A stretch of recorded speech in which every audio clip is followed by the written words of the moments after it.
Trump just pulled off something nobody thought was possible. For months, Trump has been pressuring Mexico's government over their refusal to confront the cartels. He offered military assistance. He pushed for joint operations. He warned about what would happen if the cartels continued to strengthen. And Mexico's president said no every single time until the country erupted. Because what started as quiet frustration inside Mexico suddenly exploded into full-blown chaos. Major cities under siege, the national palace swarmed by angry citizens, security barriers ripped down, and chants accusing the government of protecting the very criminal networks terrorizing them. And right in the center of this storm, Trump's gamble, a blunt offer: give us the green light and we will solve the cartel problem for you. Mexico rejected him, but then the cartels made a fatal mistake, and that mistake changed everything. Today we're breaking down what Trump saw coming, why Mexico's government finally buckled under the pressure, how this seismic shift has already sent shockwaves across the hemisphere, and why this moment represents one of the biggest strategic wins of Trump's second term. And trust me, by the end of this video, you're going to see the larger picture that's been hiding in plain sight. To understand why Trump's gamble paid off so dramatically, we need to go back to the moment everything started unraveling inside Mexico. Picture this. It's a weekend in late 2025, and Mexico City, one of the largest, most vibrant capitals in the world, erupts. Not just protests, not just marches. We're talking full-blown riots, with thousands of citizens converging on the National Palace, the symbolic heart of Mexican power, demanding answers, demanding action, demanding that their president do something about the cartels that have been terrorizing their communities for years. Now, if you've been following the news at all, you know that Mexico has been dealing with cartel violence for decades. But this was different. This wasn't just anger at criminals. This was anger at the government itself. Citizens weren't just saying, stop the cartels. They were saying, you're protecting them. You're the reason they're still here. Think about that for a second. Imagine if people in your own country and your own city truly believed, that the government was in league with the very gangs and criminals making their lives unsafe. That's not just distrust, that's a total breakdown of faith in leadership. And that's exactly what happened in Mexico. Protesters tore down metal barriers around the presidential palace. They pushed past security forces. Police officers, over 100 of them, were injured as crowds grew angrier and more desperate. Officers fell back into defensive formations, holding plastic shields as citizens chanted, "Carlos did not die. The government killed him." Who was Carlos? We'll get to that in just a moment, but first, let's talk about what Trump saw in all this chaos. Because while most people were watching the riots with shock and confusion, Trump had been warning about this exact scenario for months. He'd been saying, publicly and privately, that Mexico's refusal to confront the cartels was going to backfire. He'd been saying that corruption and fear had paralyzed the Mexican government. He'd been saying that unless something changed, the country would destabilize. And now, here it was destabilization in real time. So what triggered this explosion? What was the spark that finally set everything off? It was one shocking, brutal event that crystallized all the frustration and fear that had been building for years. The murder of Mayor Carlos Monzon. Carlos wasn't just any politician. He was young, charismatic, and hugely popular, especially among younger Mexicans who saw him as a voice for reform and accountability. He was also a vocal critic of both the cartels and the government's failure to confront them. And one day, in broad daylight, in front of witnesses, cartel forces murdered him. Let that sink in. A sitting mayor, gunned down publicly, as a message, as a warning, as a demonstration of power. Now, you might think that kind of violence would make people more afraid, more willing to stay quiet and keep their heads down. And for a while, that's exactly what happened in Mexico. But Carlos's death had the opposite effect. It became the moment when fear turned into rage, when silence turned into shouting, when people stopped blaming just the cartels and started blaming the government for allowing it to happen. The chant we mentioned earlier, "the government killed him," spread like wildfire across social media, across protests, across the entire country. It wasn't literally true, of course. The cartels pulled the trigger.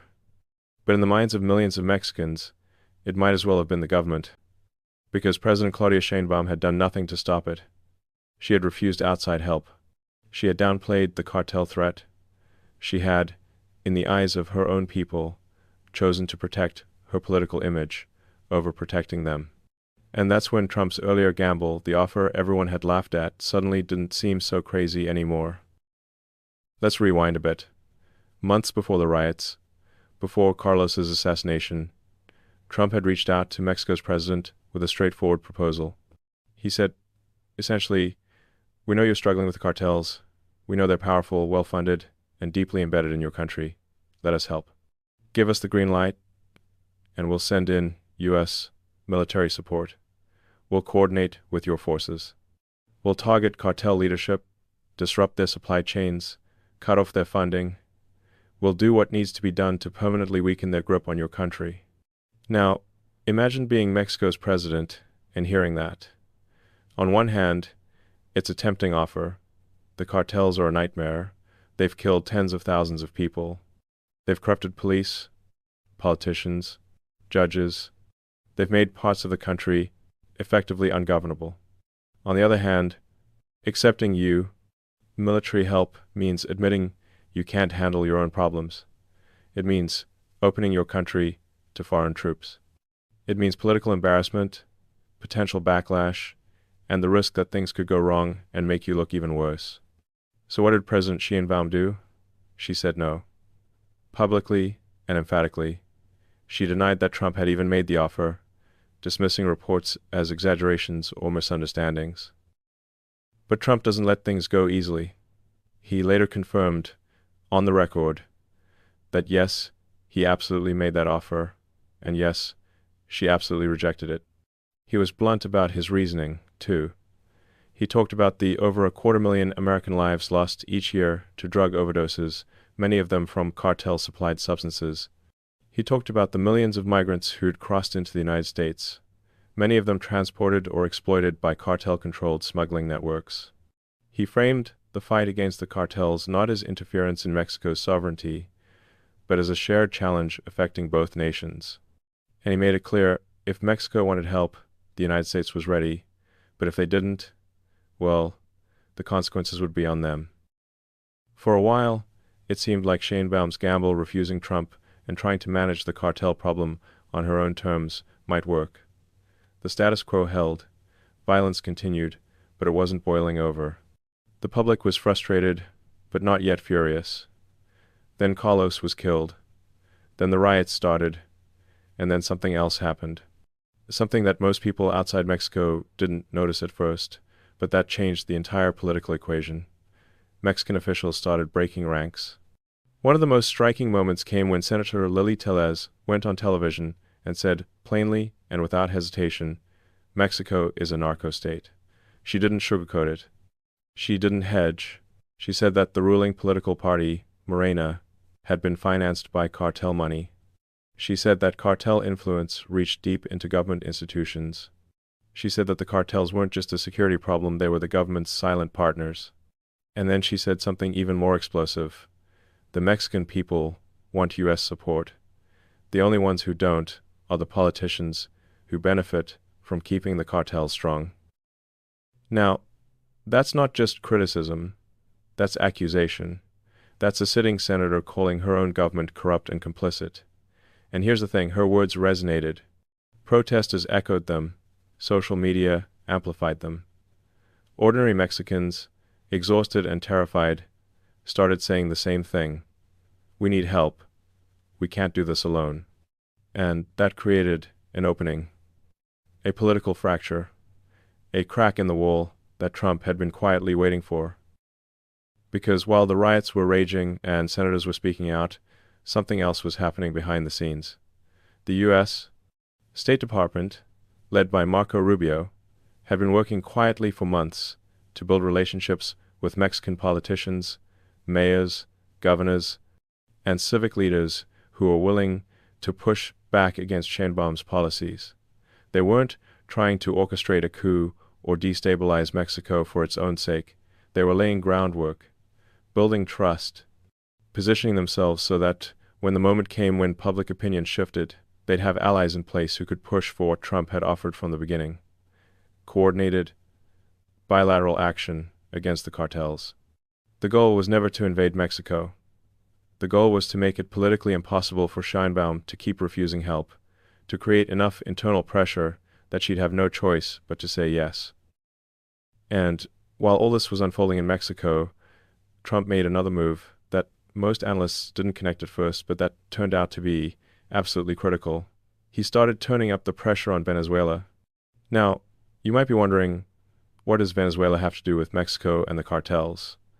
On the surface, not much. But dig a little deeper, and you start to see the strategy. Venezuela's government, led by Nicolas Maduro, has been a regional problem for years. It's aligned with hostile powers like Russia, China, and Iran. It's been a hub for drug trafficking, money laundering, and organized crime. And it's been exporting instability, refugees, criminal networks, political chaos across Latin America. Trump, knowing all this, started hinting publicly at potential military action against Maduro's regime. He repositioned U.S. naval assets into the Caribbean. Aircraft carriers, destroyers, amphibious assault groups, serious hardware. Venezuela's government freaked out, claiming that U.S. airstrikes were imminent. Media outlets started speculating, and suddenly, the entire region was on edge. Now, was Trump really planning to invade Venezuela? Maybe, maybe not. But that wasn't the point. The point was to send a message: the United States is done sitting on the sidelines. We're done watching cartels, dictators, and corrupt governments destabilize our hemisphere. We're ready to act. And Mexico got that message loud and clear. Because suddenly, President Sheinbaum found herself in an impossible position. At home, her cities were in chaos. Her own senators were calling her government corrupt. Citizens were demanding change.